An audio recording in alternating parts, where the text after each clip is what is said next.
Welcome dear rockers, कैसे हो आप सभी। तो आज हम हाल ही में रिलीज हुई लैला मूवी को देखने वाले हैं। तो कहानी की शुरुआत में सोनू नाम के एक बच्चे को दिखाते हैं। सोनू की मॉम एक ब्यूटिशियन है, वो शादी वगैरह में दुल्हन का मेकअप करने के लिए जाया करती है, तो सोनू भी उनके साथ जाया करता है और चुपचाप अपनी माँ को मेकअप करते हुए देखता है। वो उनकी टेक्निक्स भी सीखता है। सोनू की माँ की विश होती है कि काश मुझे बेटा ना होकर एक बेटी हुई होती, इसलिए वो कभी कभार सोनू को लड़कियों की तरह तैयार करके उसकी फोटोज निकलवाती है। इसके बाद स्टोरी कुछ सालों के बाद होती है शिफ्ट। सोनू की माँ ने कई साल पहले ही उसके लिए ब्यूटी पार्लर खुलवा लिया था। मेन मार्केट में अपनी ब्यूटी पार्लर देखकर सोनू बड़ा खुश होता है। वक्त के साथ सोनू ने उस ब्यूटी पार्लर को अपग्रेड किया। रिसेप्शनिस्ट और एक दो वर्कर भी उसने हायर कर लिए थे। कुल मिलाकर सोनू दिन दोगुनी रात चौगुनी तरक्की कर रहा था। मगर सोनू की तरक्की से मर्द समाज के लोग नाखुश थे। एक रात मर्द समाज शराब की बैठक लगाते हैं। वहां कोई कहता है कि मेरा तो मन करता है कि मैं सोनू को जान से मार दूं, तो कोई कहता है नहीं नहीं, उसके पार्लर को ही आग लगा देते हैं। तब एक आदमी कहता है कि इससे कुछ नहीं होगा, इंश्योरेंस का पैसा मिल जाएगा उसको। दोस्तों, अभी हमें यह समझ नहीं आता कि आखिर ये लोग सोनू से इतना चिढ़े हुए क्यों हैं। सिक्योरिटी गार्ड कहता है कि मैं तो तंग आ गया हूँ, सोनू से मेरी तनख्वाह का आधा पैसा तो मेरी बीवी पार्लर में उड़ा देती है।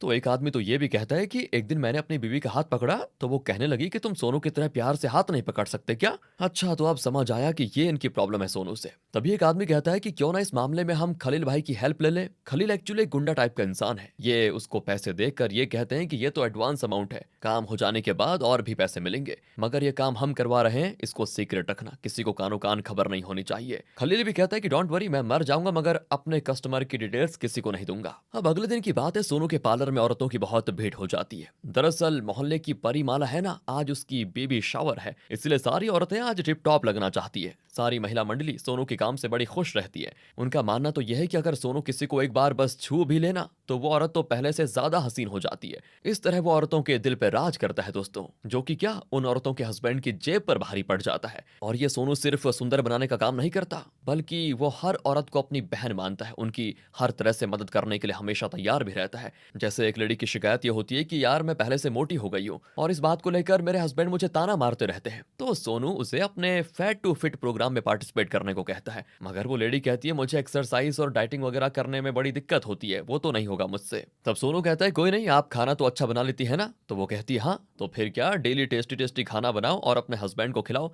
2 महीने में खिला खिलाकर उसको भैंस कर दो, फिर उसके साथ जब आप निकलोगी तो सब कहेंगे कि आप पतली हो गई हैं और आपके पति मोटे। वाह दोस्तों, क्या ट्रिक थी इसकी। इसके बाद एक ज्योति नाम की लेडी की प्रॉब्लम ये होती है कि उसके पति का ऑयल बिजनेस ठप चल रहा है, इसीलिए वो पैसों की तंगी की वजह से सिर्फ आईब्रो बनाने को कहती है। सोनू कहता है कि बहन आप इस बार सिर्फ आईब्रो क्यों बनवा रही है, माना आपके हस्बैंड का बिजनेस नहीं चल रहा, मगर इसका ये मतलब नहीं कि आप अपने ब्यूटी से कॉम्प्रोमाइज करो। हाँ, आपको तो हाइड्रा फेशियल करवाना चाहिए। और रही बात बिजनेस की, तो आप अपने हस्बैंड से कहो कि अपने ऑयल की पैकेजिंग में मेरी फोटो लगाए और एक बढ़िया सी टैगलाइन भी लिखवाइए कि इस ऑयल को खाने से आप ठीक वैसे ही खूबसूरत हो जाएंगी जैसे सोनू के पार्लर जाने से होती है। फिर देखो कैसे ऑयल की बिक्री रफ्तार पकड़ लेती है। अरे ज्योति दीदी, आपका भाई किसी मॉडल से कम है क्या। मगर ज्योति कहती है इस काम में कम से कम 2 लाख का खर्चा तो होगा, मगर वो भी हमारे पास नहीं है। सोनू कहते हैं आप मेरे होते हुए टेंशन क्यों लेती हो। कहते कहते वो तुरंत ही ज्योति के अकाउंट में 2 लाख ट्रांसफर कर देता है दोस्तों। वो कहने भी लगती है कि अरे इसकी क्या जरूरत है। तो सोनू कहता है काम जब फिर से चलने लगेगा तो पैसे लौटा देना, कोई जल्दी नहीं है।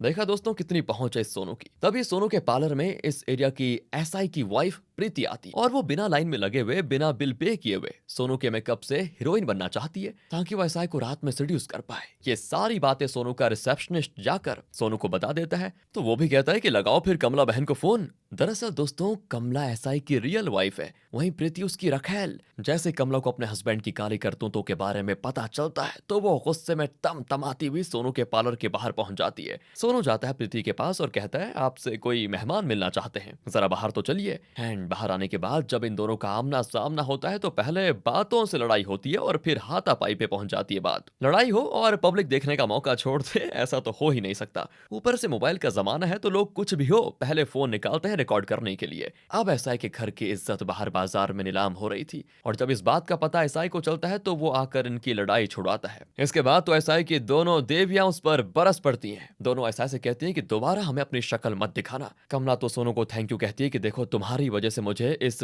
दुष्ट आदमी की असलियत पता चली। अब जब एसआई को पता चलता है कि मेरी पोल खोलने के पीछे इस सोनू का हाथ है तो वो गुस्से में उसे मारने के लिए आगे बढ़ता है। मगर सोनू के सामने उसकी बहन फोन लाकर खड़ी हो जाती है कि हाथ उठाकर तो दिखाओ, फिर बताते हम। ये देखकर एसआई पीछे हट जाता है। अब हमें कैदी नाम के एक डाई हार्ट चिरंजीवी फैन को दिखाया जाता है, जो कि अपने बेटे रुस्तम के लिए लड़की देख रहा होता है। मगर जितनी भी लड़कियां दिखाई जाती हैं वो सभी को रिजेक्ट कर रहा होता है। इससे मैच मेकर परेशान हो जाता है और कहता है कि देखिए भाई साहब, मैंने आपको काली गोरी लंबी चौड़ी पतली सब दिखा दी है, मगर आपको एक भी पसंद नहीं आई। आखिर आप किस तरह की लड़की ढूंढ रहे हो? तब कैदी कहता है कि मैं एक चिरंजीवी फैन हूँ, मेरा नाम, मेरी वाइफ का नाम, यहाँ तक कि मेरे बेटे का नाम भी चिरंजीवी की फिल्म के ऊपर ही है, तो मेरी इकलौती बहू भी दिखने में चिरंजीवी की फिल्म की हीरोइन से कम तो नहीं होनी चाहिए। ये सुनकर मैच मेकर कहता है कि इस तरह तो आपका बेटा कुंवारा ही रह जाएगा। इसके बाद रुस्तम को दिखाया जाता है, जो कि अपने बुचर खाने में है। उसका बकरियों के मीट को बेचने का बिजनेस होता है। एक आदमी को पकड़कर रुस्तम के सामने पेश किया जाता है, क्योंकि उसने रुस्तम के डैड की मार्केट में बेइज्जती कर दी थी। तो रुस्तम कहता है कि मेरे डैड चिरंजीवी के फैन है और मैं अपने डैड का, कोई मुझे कुछ कह दे तो मैं एक बार बर्दाश्त भी कर लूं, लेकिन मेरे डैड को कुछ कह दिया तो मुझसे बर्दाश्त नहीं होता। रुस्तम ऐसे ही उस आदमी पे गुस्सा था और ऊपर से उसको यह पता चल जाता है कि आज मेरे डैड को मेरे लिए लड़की नहीं मिली, तो वो और गुस्सा हो जाता है कि इस जन्म में शायद मेरी शादी नहीं होगी। और इसी गुस्से में रुस्तम उस आदमी को बकरियों के ढेर में फेंक देता है कटने के लिए। दूसरी ओर एसआई एक रेस्टोरेंट में एक आदमी से घूस ले रहा होता है। तभी वहां पर खलील आ जाता है दोस्तों, और एसआई का गुस्सा और बढ़ाते हुए ये कहता है कि मैं समझ सकता हूँ, उस सोनू की वजह से अब ना तो आपके पास घर वाली है और ना ही बाहर वाली। आप कहो तो मैं उसका गेम बजा दूं। एसआई ने अभी अभी जो घूस ली थी वो पैसे वो खलील को देते हुए कहता है कि जैसे एक म्यूजिशियन के लिए सबसे इंपॉर्टेंट उसकी फिंगर्स होती है, वैसे एक ब्यूटिशियन के लिए भी सबसे इंपॉर्टेंट उसकी उंगलियां होती हैं। मुझे सोनू की उंगलियां चाहिए, मगर ध्यान रहे कि वो उसके हाथ से अटैच ना हो। यानी कि दोस्तों, एसआई खलील को सोनू की उंगलियां काट कर लाने को कह रहा है। इसलिए खलील कुछ आदमी को लेकर सोनू का रोड एक्सीडेंट करने की कोशिश करता है, मगर सोनू किसी तरह बच जाता है। तब खलील उतरकर उसके साथ मारपीट भी करने आता है, मगर सोनू अभी मारपीट के मूड में नहीं होता, क्योंकि उसकी नजर तो एक खूबसूरत लड़की पर होती है जिसका नाम है जैनी। अब उसको देखते सोनू फैसला कर लेता है कि इतनी सुंदर लड़की तो मेरे जैसे हैंडसम लड़के के लिए सेट होनी चाहिए। पर खलील और उसके लोग होते हैं कि बीच में आ जाते हैं, इसीलिए फिर मजबूरी में सोनू को उनसे फाइट करनी पड़ती है। मार पीट कर सोनू उनको भगा देता है और फिर जैनी से जाकर अश्लील बातें करता है, जैसे तुम्हारा बॉडी वेट कितना है, तुम्हारा फिगर कितना मस्त है, वगैरह वगैरह। सोनू का अपनी जबान पर जैसे कंट्रोल ही खत्म हो जाता है जैनी को देखकर। अब जैनी को तो नहीं पता होता कि सोनू दिल से कितना अच्छा इंसान है, वो उसे कोई चीप लड़का समझकर वहीं पर डांट देती है, पर सोनू उसके पीछे पड़ जाता है। अगले दिन वो जैनी के बारे में पता लगाकर उसके जिम पहुंच जाता है और वहां वो उसको फाइट करते हुए देखकर और भी ज्यादा इंप्रेस हो जाता है। फिर वो जैनी से कहता है कि मुझे भी इस जिम में आपसे ट्रेंड होना है। वो कहती है तुम चाह कर भी यहाँ पर ट्रेनिंग नहीं ले सकते, क्योंकि ये एक फीमेल जिम है, बॉयज नॉट अलाउड। और तब सोनू जिम के ओनर से कहता है कि दीदी कुछ करो ना। दरअसल दोस्तों, जिम की जो ओनर है ना, वो भी सोनू की कस्टमर है, इसलिए वो सिर्फ सोनू के लिए अपने जिम का रूल बदल लेती है। वो जैनी से खास तौर पर यह कहती है कि सोनू को अच्छे से ट्रेन करना, और इससे जैनी को आ जाता है गुस्सा और वो जानबूझकर जिम के पहले दिन से ही सोनू से काफी हैवी वेट्स उठवा लेती है, उससे खूब मेहनत करवाती है। और सोनू भाई साहब तो प्यार में अंधा होकर बिना कुछ कहे उसकी सारी बात मानता रहता है। आखिर में जैनी कहते हैं कि सुनो, कल तुम मुझे ग्राउंड में मिलना। अब सोनू के मन में तो लड्डू फूटने लगते हैं कि वाह, ये तो मुझे अकेले में बुला रही है। मगर जब वो अगले दिन ग्राउंड में जाता है तो जैनी कहती है तुम लेट आए, इसकी पनिशमेंट तुम्हें मिलेगी, चलो ग्राउंड के 5 चक्कर लगाओ। सोनू कहता है 5 चक्कर? और तब जैनी उसका मजाक उड़ाती है, क्यों नहीं लगा सकते क्या 5 चक्कर? तुम एक ब्यूटिशियन हो सोनू, तुम्हारी बस की बात नहीं है ये सब। बॉडी बनाने के लिए एक्सरसाइज करना होता है, जिसके लिए स्टेमिना चाहिए। भला मेकअप करने वाले में कहाँ इतना स्टेमिना आएगा? हो, ये बात सोनू के ईगो को हर्ट कर जाती है। वाह, देखता है ना ताव, और सीधा जैनी को उठाकर अपने कंधे पे बैठा लेता है और फिर बिजली की रफ्तार से जल्दी से ग्राउंड के 5 चक्कर भी लगा लेता है, जिससे जैनी हो जाती है फुल ऑन इम्प्रेस। उसके अंदर के सारे फीमेल हार्मोन्स काम करने लग जाते हैं और वो सोनू के प्यार में पड़ जाती है।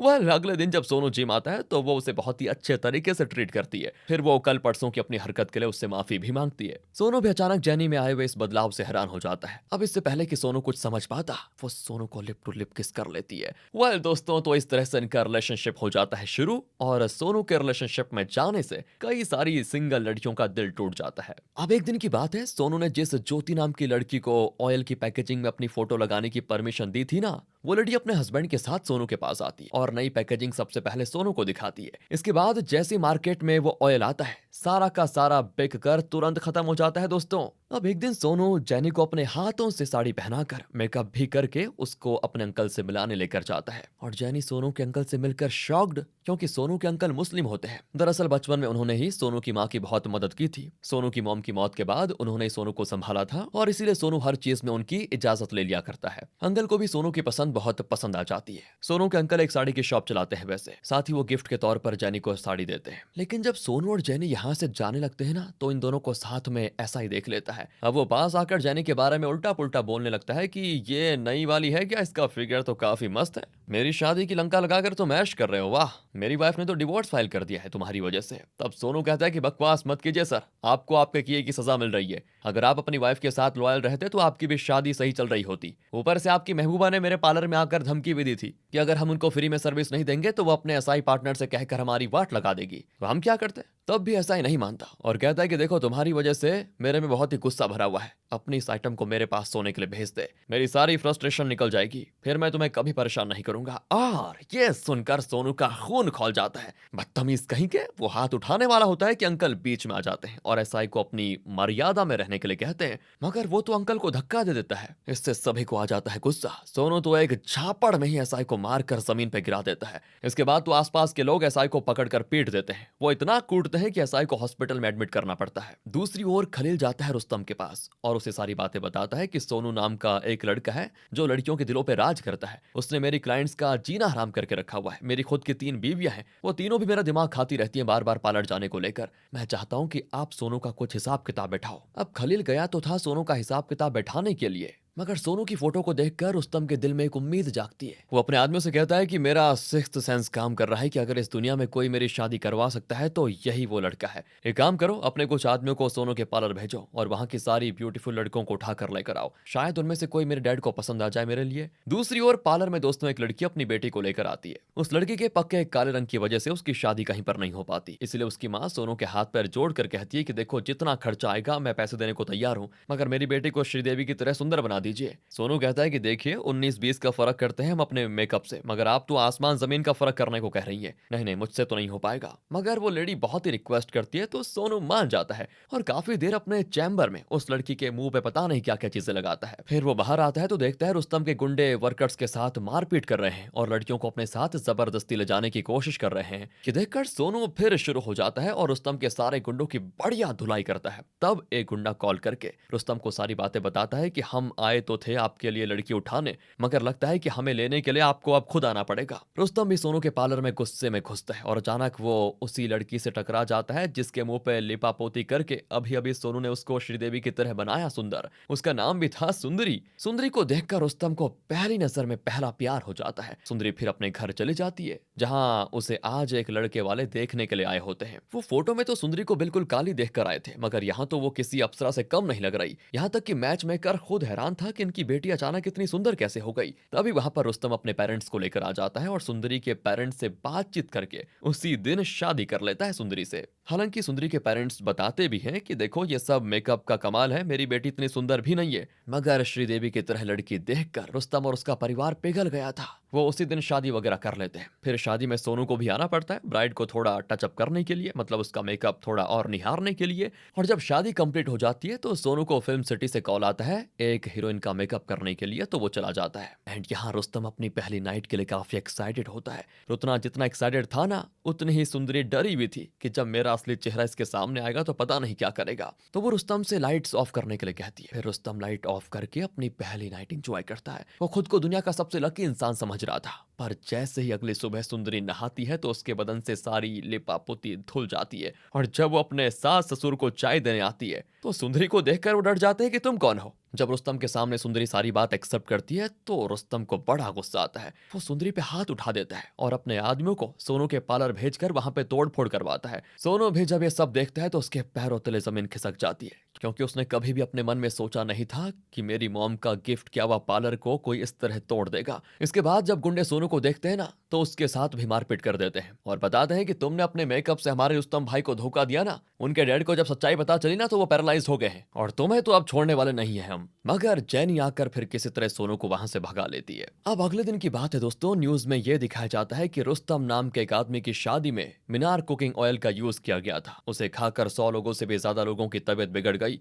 यहाँ तक कि उस शादी में एमएलए बाबूराव भी आए हुए थे, उनकी भी हालत खराब हो गई। ऐसा कहा जा रहा है कि कुकिंग ऑयल मिलावटी था। अब वो कैरेक्टरलेस एसआई भी इस मौके का खूब फायदा उठाता है। वो इंटरव्यू में ये कहता है कि हम जल्द ही मीनार ऑयल के ओनर सोनू को अरेस्ट कर लेंगे। ये देखकर सोनू के अंकल, जैनी और रिसेप्शनिस्ट तीनों यही सलाह देते हैं कि सोनू तुम अंडरग्राउंड हो जाओ, मगर सोनू है कि उनकी बात नहीं मानता। वो कहता है कि नहीं, मैं अपने नाम को गंदा नहीं होने दे सकता, मैं लोगों के सामने सच्चाई ला कर रहूंगा कि मैं बेकसूर हूं। तब वो लोग कहते हैं कि पर कैसे? जैसे ही तुम बाहर निकलोगे गुंडे तुम्हारे पीछे पड़ जाएंगे, दूसरी ओर पुलिस तो तुम्हें कुत्तों की तरह ढूंढेगी। सोनू कहता है कि मेरा मेकअप किस दिन काम आएगा, मेरी माँ बचपन से मुझे लैला कहा करती थी, तो अब मेरा लैला बनने का टाइम आ गया है। दोस्तों, अब सोनू इतना मस्त मेकओवर करता है कि क्या ही बताएं, वो एक सुंदर सी लड़की बन जाता है और खुद का नाम लैला रख लेता है। दूसरी ओर रुस्तम के घर पे सुंदरी अपने पैरालाइज्ड ससुर की सेवा पानी करती है। रुस्तम अपने डैड पे बहुत ही गुस्सा होता है कि इतनी अच्छी अच्छी लड़कियों को आपने रिजेक्ट कर दिया और आखिर में ये ढूंढी मेरे लिए आपने। चलो, मैं तो गोरा रंग देखकर दीवाना हो गया था, मगर आप लोगों को तो सही से जांच पड़ताल करनी चाहिए थी ना। रुस्तम की मां इन दोनों बाप बेटों को समझाती भी है कि देखो, नसीब में जो लिखा होता है वो होकर ही रहता है, अब जो मिला है उसको स्वीकार कर लो। आगे रुस्तम को पता चलता है कि सोनू तो फरार हो गया है, मगर उसके पार्लर को बॉम्बे की मेकअप आर्टिस्ट जिसका नाम लैला है उसने खरीद लिया है और आज लैला के पार्लर की ओपनिंग है। एक और पार्लर खुलते देखकर रुस्तम को बड़ा गुस्सा आता है और वो पार्लर बंद करवाने जाता है, मगर लैला को देखकर उसका दिल और ईमान दोनों डोल जाते हैं। ऊपर से लैला उससे फ्लर्ट भी करती है और कहती है, आपके जैसा बॉडी बिल्डर तो मैंने कहीं देखा ही नहीं, मुझे आप ही की तलाश थी। और सच बताऊं तो आपको देखकर मुझे कुछ कुछ हो रहा है, क्यों ना आप मेरे पार्लर की ओपनिंग करें और मेरे पहले कस्टमर बन जाएं। रुस्तम अपने ठरक के कारण खुद को रोक नहीं पाता और लैला जैसा जैसा कहती है वो वैसा वैसा करता चला जाता है। फिर घर जाकर तो रुस्तम अपनी माँ से भी कहता है कि मुझे प्यार हो गया है माँ, मुझे प्यार हो गया है। अब ये सुनते उसकी माँ तो चाकू लेकर दौड़ती है उसके पीछे और साथ ही कहती है कि एक शादी तो करके तूने अपने डैड को पैरालाइज कर दिया, खबरदार अगर दूसरी शादी का नाम भी लिया तो। तब रुस्तम को अपनी माँ के गुस्से से बचने के लिए अपने बेडरूम में जाकर छिपना पड़ता है और तब सुंदरी बाहर आती है और अपनी सासू माँ से कहती है, देखिए ऐसा मत कीजिए, आप अपने बेटे को उदास देखकर खुश थोड़ी रह पाएंगी। अगर उन्हें किसी से प्यार हुआ है और वो शादी करना चाहते हैं तो उनकी खुशी के लिए एक बार आप लड़की से मिल लीजिए। दूसरी ओर दोस्तों, सोनू की जो लॉयल कस्टमर्स थी ना, वो बिना मेकअप के भूतनी बन जाती है, मगर वो लैला से मेकअप करवाने नहीं जाती क्योंकि वो सोचती हैं कि लैला कोई ऐसा नॉर्मल मेकअप करती होगी। वो आपस में बातें करती हैं कि बताओ, सोनू ने ज्योति की मदद की और जब सोनू पे मुसीबत आई तो पता नहीं ज्योति कहाँ छिपी बैठी है। वो सामने आकर सच क्यों नहीं बता देती कि वो तेल की कंपनी सोनू की नहीं बल्कि ज्योति के पति नागराज की है। तब इन लेडीज के फोन पे दोस्तों एक मैसेज आता है कि सोनू से मिलना है तो इस जगह पे आ जाओ। फिर अगली रात लैला उन औरतों के साथ कहीं सुनसान इलाके में प्राइवेट मीटिंग करती है और अपनी हकीकत बता देती है कि मैं ही सोनू हूँ, आप सभी पार्लर आ सकती हैं। इतने दिनों के बाद इन्हें जब लैला की सच्चाई पता चलती है तो वो खुश हो जाती हैं, साथ ही उनको सोनू की फिक्र भी होती है। वो लोग कहते हैं कि तुम पार्लर के लिए अपनी जान जोखिम में क्यों डाल रहे हो। तब सोनू बताता है कि जब मैं काफी छोटा था तभी से मैंने देखा कि मेरी मॉम के साथ मेरे डैड शराब पीकर मारपीट क्या करते थे और एक दिन तो वो अचानक कहीं चले भी गए, जिसकी वजह से रूम रेंट वगैरह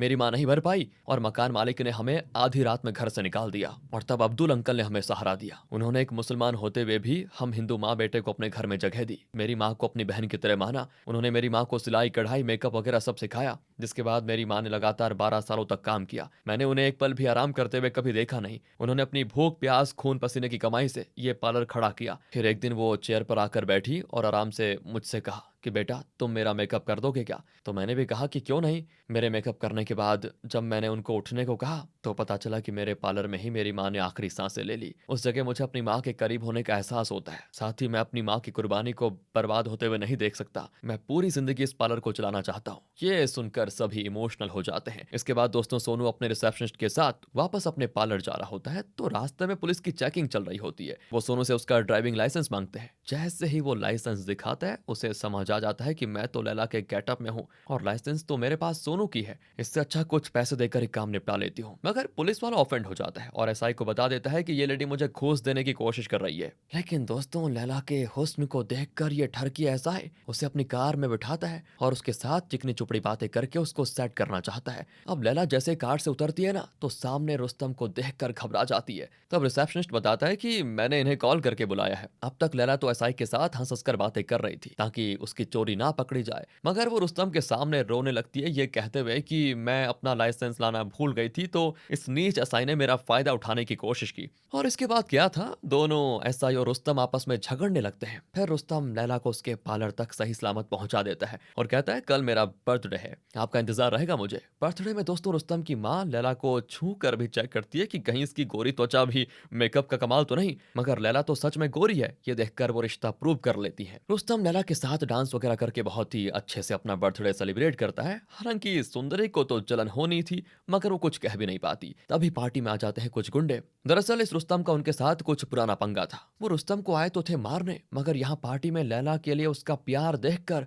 अब वो रुस्तम को एक पेड़ से बांध देते हैं और लैला को बुली करने लगते हैं। वो लैला के ब्लाउज में संतरे देख लेते हैं और सभी को उसकी असलियत बताना चाहते हैं यहाँ पर। अब इससे पहले वो सच्चाई बताते, लैला उन सभी को पीट पीट कर भगा देती है। पर जो मेन गुंडा होता है ना दोस्तों, वो लैला को मारने के लिए एक चाकू निकालता है, जिसे आखिर में रुस्तम पकड़ लेता है। इससे होता यह है कि रुस्तम का हाथ कट जाता है और खून लैला की मांग में गिर जाता है, जिससे रुस्तम तो खुश हो जाता है कि लैला मेरी पत्नी बन गई है अब रात में जैनी सोनू से ये कहती है, अरे तुम ध्यान रखना, लड़कियों की तरह ड्रेसअप होते होते कहीं पूरी तरह लड़की मत बन जाना। रुस्तम के लिए तुम्हारे अंदर फीलिंग्स आ गई तो मेरा क्या होगा। इन दोनों को बात करते हुए खलील पकड़ लेता है और रुस्तम को बुलाता है लैला की सच्चाई बताने के लिए। मगर खलील के बोलने से पहले ही लैला रोने लगती है और कहने लगती है, ये खलील आपके बारे में उल्टी सीधी बातें कर रहा है कि आप मर्द नहीं हो अंदर से, और ये भी कह रहा है कि मुझसे शादी कर लो तो मैं तुम्हें अपनी चौथी बीवी बना लूंगा। इस तरह दोस्तों लैला रुस्तम को खलील के खिलाफ भड़का रही होती है। तभी खलील भी बोल पड़ता है कि लैला लैला नहीं मजनू है, इसकी आवाज मैंने मर्दाना सुनी थी, अगर तुम्हें यकीन नहीं है तो इसके करीब जाकर इसको अच्छे से चेकअप करो।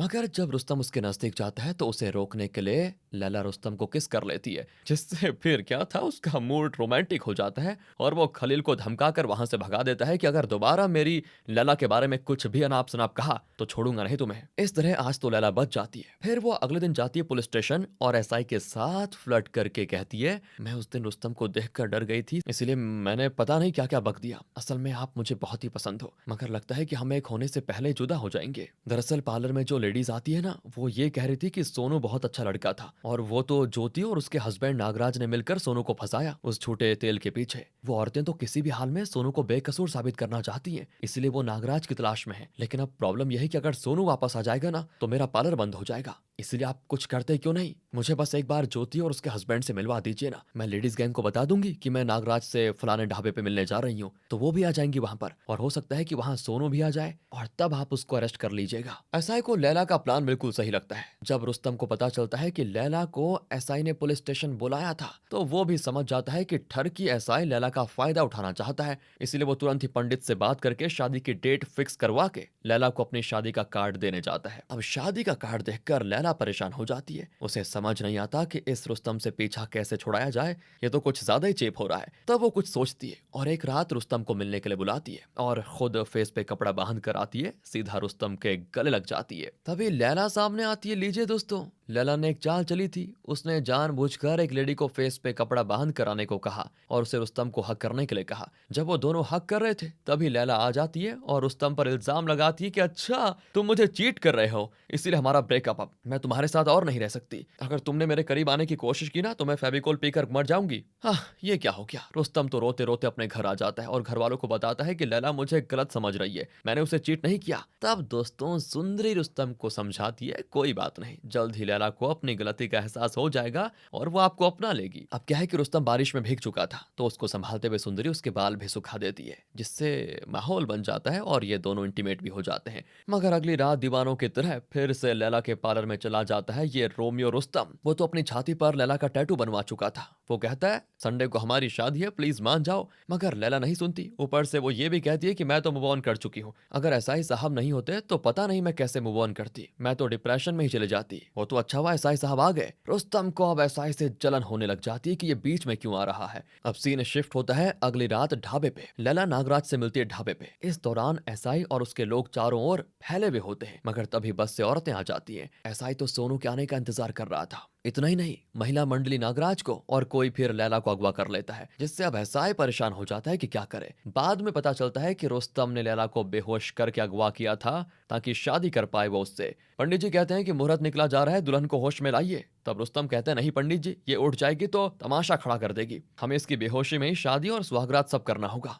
इसको कल होश में लेकर आएंगे हम। मगर जैसे ही रुस्तम लैला से शादी करने लगता है, वहां ऐसा आकर बवाल खड़ा कर देता है, जिससे क्या था, लैला भी होश में आ जाती है और देखती है कि ये दोनों तो मुझे पाने के लिए पागल हुए जा रहे हैं। वो लैला को अपनी ओर खींचने लगते हैं और इसी खींचातानी में लैला की विग उतर कर एक खंभे पे लटक जाती है। लैला इन दोनों की नजरों से बचते हुए किसी तरह अपना विग समेटने की कोशिश करती है, मगर खलील आकर इन दोनों का ध्यान लैला पे दिला देता है। आखिर में लैला विग तो हासिल कर लेती है उछल कर, पर उसके एक संतरे गिर जाते हैं, जिसे एसआई अपने पैरों तले कुचल डालता है। अब लैला समझ जाती है कि मैं तो गई काम से। फिर क्या था दोस्तों, एसआई गुस्सा करना शुरू करता है कि मैंने अपने दोस्तों रिश्तेदारों को तुम्हारी फोटो दिखा दी थी, मैं तो तुमसे डेस्टिनेशन वेडिंग करना चाहता था। वहीं रुस्तम को तो हार्ट अटैक आते आते रह जाता है। वो कहता है कि मैंने तुम्हारा क्या बिगाड़ा था भाई, जो तुम हर बार मेरे साथ इतना खतरनाक प्रैंक कर रहे हो, मेरी जान लेकर रहोगे क्या। तब लैला यानी सोनू उसको समझाता है कि आप तो मेरे प्लान में कभी थे ही नहीं, मैं कभी भी आपका बुरा नहीं करना चाहता था, मगर किस्मत ने आपको बलि का बकरा बना दिया, इसके लिए मैं आपसे माफी मांगता हूँ। रुस्तम अपने घर जाकर अपना गला काट कर अब मर जाना चाहता है, मगर सुंदरी चाकू को अपने हाथों से पकड़ लेती है और रुस्तम को समझाती है, आप चिंता क्यों करते हैं जी, आप बहुत ही हैंडसम है, आपको लैला से भी कई गुना ज्यादा खूबसूरत लड़की मिल जाएगी। तभी सुंदरी को वोमिटिंग होने लगती है, जिससे उसके घर वाले समझ जाते हैं कि सुंदरी रुस्तम के बच्चे की माँ बनने वाली है।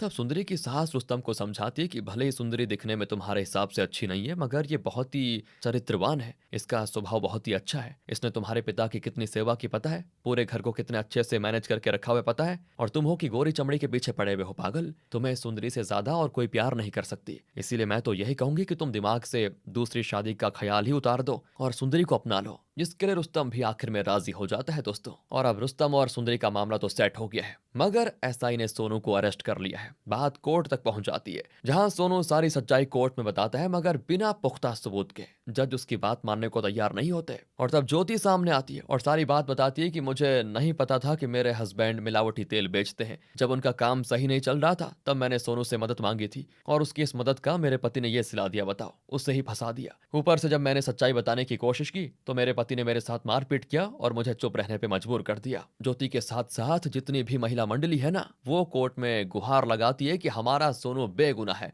वहीं जितने भी पुरुष दल होते हैं वो कहते हैं कि सोनू ही कसूरवार है। अब जज को कुछ समझ नहीं आता, तब एक लॉयर उठकर खड़ा होता है और कहता है, मैं हूं एसआई का पुराना दुश्मन। दरअसल कई महीनों पहले इन्होंने मेरे साथ एक लाइव न्यूज चैनल पे मारपीट किया था, क्योंकि मैं इनके खिलाफ बातें बोल रहा था, इसीलिए उस वक्त मेरे पास कोई सबूत नहीं थे, इसलिए मैं चुप हो गया और फिर मैंने अपनी जिंदगी का मिशन ही बना दिया एसआई की करतूतों को बाहर निकालने के लिए। इसीलिए मैंने एसआई की तरह इनका पीछा किया और इनकी काली करतूतों को हिडन कैमरा में रिकॉर्ड किया। और जब वो वीडियो कोर्ट में पहले होती है तो सारी बातें सामने आ जाती हैं, कैसे एसआई रेस्टोरेंट में घूस ले रहा था। फिर उसने खलील से कहा कि मुझे सोनू की कटी हुई उंगलियां चाहिए, ये भी। फिर उसने सोनू की गर्लफ्रेंड के साथ जब छेड़छाड़ की और लोगों ने उसे कूट कर हॉस्पिटल पहुंचा दिया, तब भी एसआई बड़बड़ाता रहा था कि मैं तो सोनू को जान से मार ही डालूंगा। इसके बाद जब रुस्तम की शादी में मिलावटी तेल से लोगों को फूड पॉइजनिंग हुई तो नागराज अकेले में एसआई से मिलने गया और उसने सारी बातें स्वीकारी कि ये कंपनी मेरी ही है, मगर कुछ ले देकर अगर बात बन जाए तो अच्छा रहता। और फिर सोनू की फेम की वजह से जितने भी तेल की बिक्री हुई उसका प्रॉफिट का 50%